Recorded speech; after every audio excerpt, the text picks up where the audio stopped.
What is up, my Squirtleites? It is I, your king, welcoming you back to more Let's Play Pokemon Platinum. In the last episode, we continued on our way from Veilstone City, making our way down here to Route 214, and we're going to be continuing to make our way down this way. Did I already fight you in the last episode? No, I didn't. Okay, that's what I thought. We're going to continue making our way down this route as we make our way off towards the next stop, which I do believe is going to be Valor Lakefront, if I'm not mistaken. But we've got a lot of trainers to fight along the way, a lot of work to do. A lot of battles still left to be done, and I forgot that I've got, like, no freaking uses on you. It's actually been, like, 3 weeks between this episode and the last episode, so oops. That's what I get for not remembering. Of course, Duskull does have pressure, which means that I am not going to get a lot of uses of Shockwave here, but that's okay. Just one more will be fine, I suppose. And then we can probably switch off of Geist and start using literally anyone else, actually. Would be the answer to that, especially because we're already, like, we're doing fine in the damage department. Okay, we're definitely going to switch on over to Era for this. I would love to use Helena right now just because of her level, but against a Psychic type, probably not the best idea, if I'm being completely honest with you. So we'll just use the good old ominous one. Honestly, I should have used Payback, but because, you know, that physical defense on Kadabra is pitiful. No, we still one-shot it. Okay, well, the crit. At least, ooh, and raised everything. Not that I think it matters, because I'm pretty sure this is the trainer's last Pokemon, but whatever, we'll take it. Not going to complain about that. There we go. All right, Mitchell. And let's continue. Did I? Okay, probably. Speaking of things I should probably be checking before I do absolutely anything else, I need to make sure I have a Super Repel active. I did not have one, so I'm glad that I checked. Okay, let's see. This looks totally like a place. Yep, I freaking called it. I knew there was going to be a hidden item there. I honestly could have doused for that, but you know what? It's better safe than sorry to just check it, because it seemed like a gimme. Are you a trainer? I don't actually know if you're a trainer. I'm going to put actually Helena out in front for a minute while I kind of put Geist on the back burner for a bit. You are not. All right, what's your... You lied to me! You lied. I fully expected you to not be a trainer, but apparently instead you just have the worst vision. Well, okay. I see the glasses now. Sir, you need to get your prescription checked. Jolteon? Well, that's unexpected. Not what I thought I was going to get at all. Okay, cool. I love Jolteon. I love all of the Eons. I say that, and actually Jolteon has always historically been my least favorite of the Eons. Not for a design reason, mind you. It's entirely because of the practicality, or I guess lack of practicality in using Jolteon. It's never had an amazing moveset or anything. Oh, what are you switching to? What are you going with? Flareon! That tracks. Okay, yeah, it's never had an amazing moveset, and even Flareon has utility here and there. Jolteon is just like the absolute worst form of a glass cannon that Pokemon ever has, and it's very frustrating. I already kind of have a little bit of a beef with... What do I want to use here? I already have a kind of a little bit of a beef with electric types in general. Not because I don't love their designs. I do.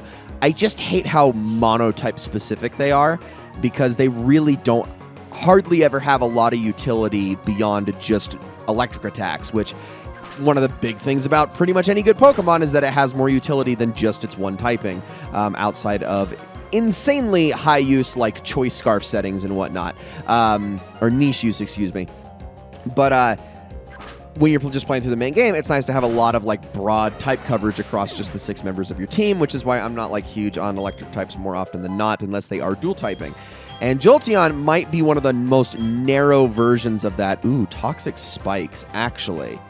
Actually, though, you know, I'm really tempted to just bail on Mega Drain, and ooh, I really am tempted.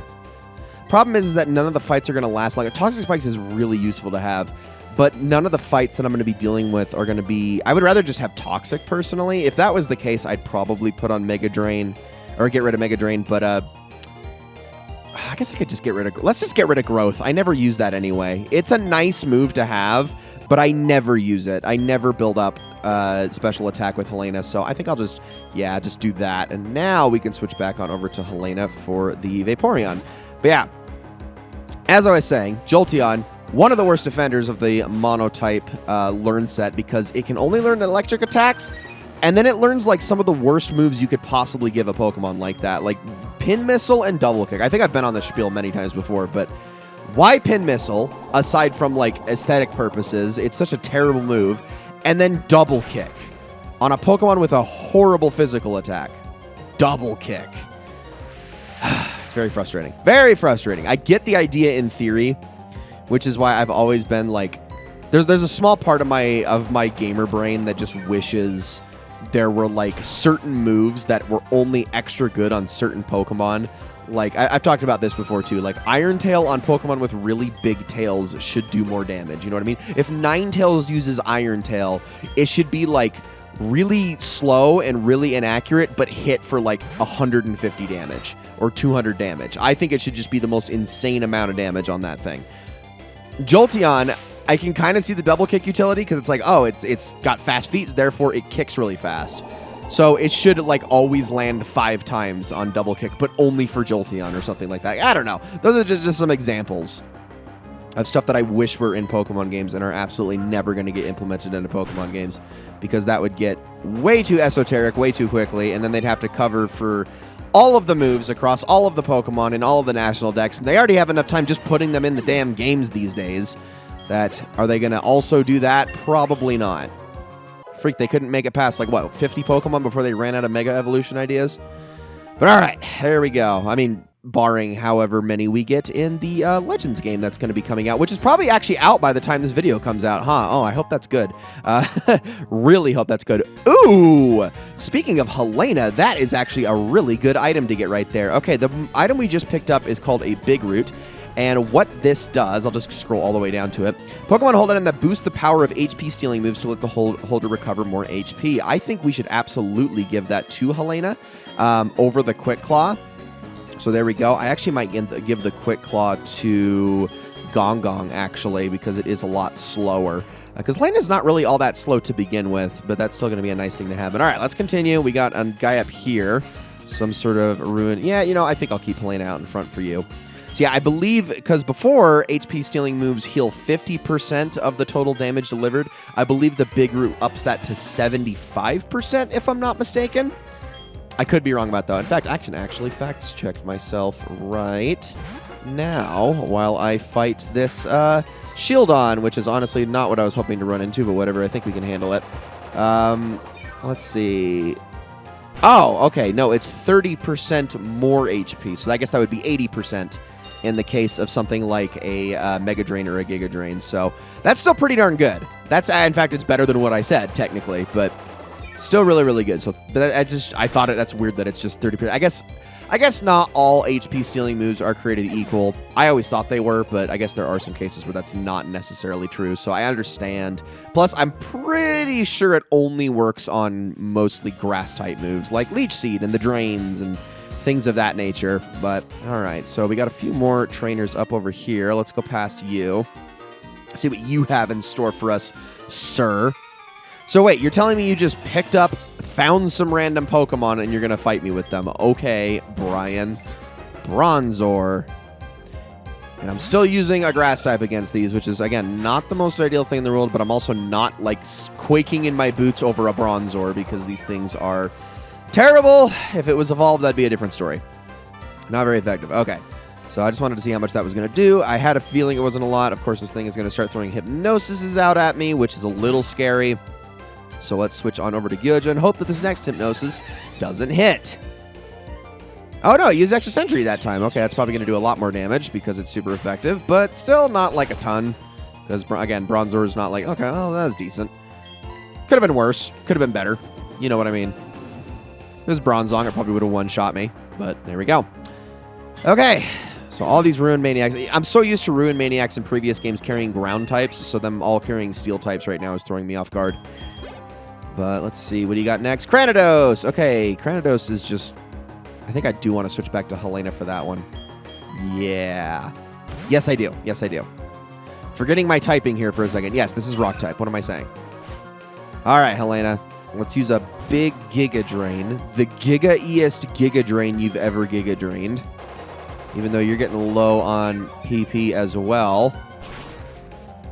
I really think I ought to like jaunt back to like a Pokemon Center and just to top everything off, so I'm not feeling like obviously health-wise it's not a huge deal, but I'm gonna start running out of moves if I keep going at the pace that I'm going at. But all right, let's head down here, and there we go. We got something we can rock smash through. We got a Magmarizer. Magmarizer is the held item that is necessary to evolve Magmar into Magmortar if it holds it when you trade it. All right, let's go on here really quickly. This is the Ruin Maniac Cave. Let's talk to this guy. Everyone calls me the Ruin Maniac. I don't care what they call me. I'll just keep on chipping away at the rock wall little by little. Do you know why? I'm a Ruin Maniac who is fascinated by the unknown. I know it's a little sudden, but how about you and me have a race? You go and catch the unknown, and I'll keep digging away. We'll have a race to see who can get done faster. Okay, this race of his is a little bit misleading. The way that this works is that the Maniac Tunnel is going to increase in size based on how many of the different unknown you've caught. So this is the size of the tunnel it's going to be with 0 to 9 unknown. It's going to extend greatly if you can catch up to 10 unknown, and if you can go beyond 25, if you can catch 26 out of the 28 unknown, it will fully extend. And I believe at that point, he's going to actually give you something. I can't remember if he does or not, though. I'm not 100% on that. What I do know, though, is I want this right here, which is TM28 Dig. This is kind of important and a very nice move to get my hands on. But also, there is one brand new Pokemon that can be caught in there, and that is Hippopotas. And Hippopotas, although I'm sure some people will fight with me on the pronunciation of that, Hippopotas is a really, really good Pokemon, deceptively good Pokemon with incredibly good defenses that actually hits pretty darn hard, and it's not the fastest Pokemon in the world, but as far as ground types are concerned, it's actually not that bad. Now, of course, it doesn't reach its full potential until it becomes Hippowdon, which I still think is one of the most physically intimidating Pokemon in the history of the entire franchise. Like, just looking at it, it's actually legitimately scary.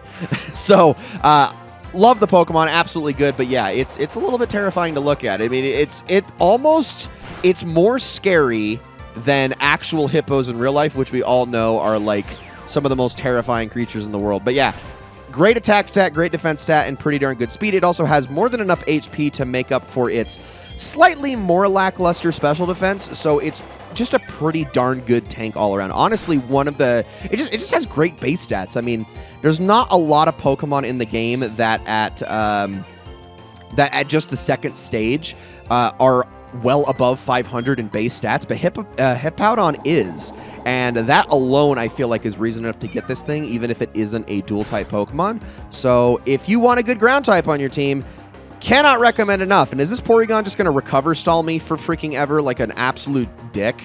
I really think that that's what this guy's going for. Okay, well, you're a normal type, so I'm going to switch on over to Gyoja and give you a gigantic punch to the face because you're going to be playing this game against me, and I don't appreciate that.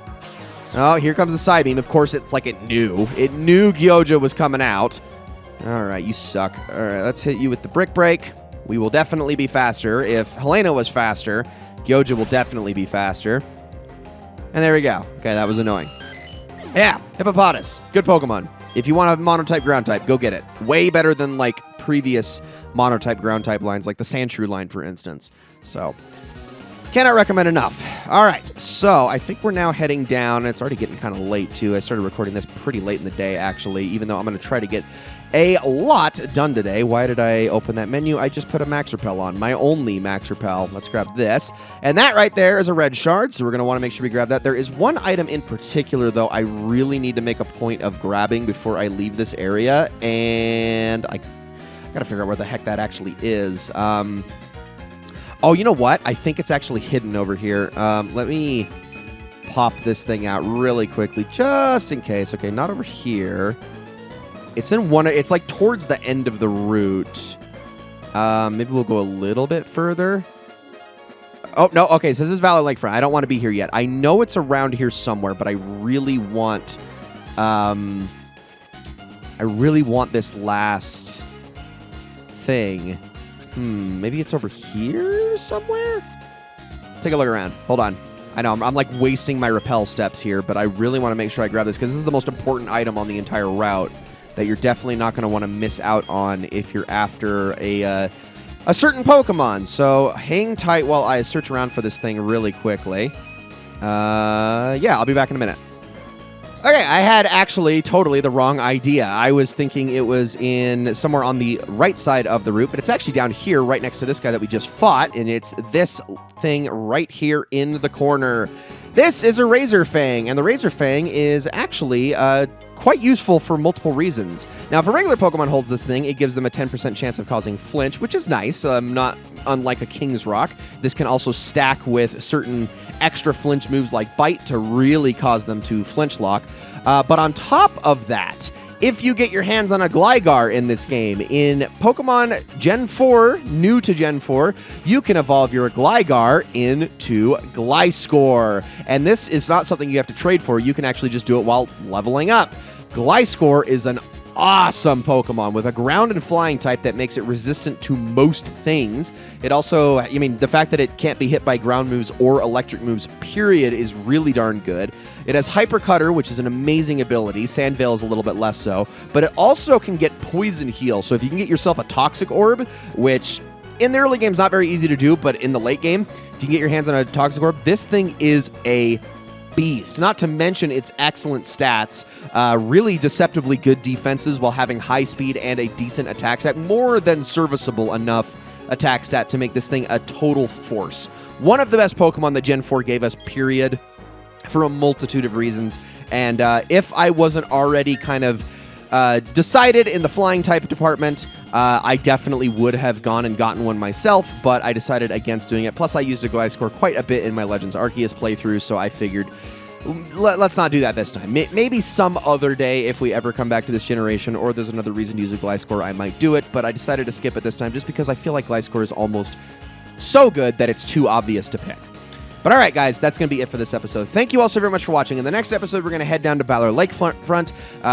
Wanted to just spend this episode finishing off this route, and we will see what happens when we get down to the next lake. Because, yeah, this is, I think, only the second one we've encountered in the game after the one all the way over by Twin Leaf Town at the beginning. So, yeah, thank you all so much for watching, and I will see you all in the next one.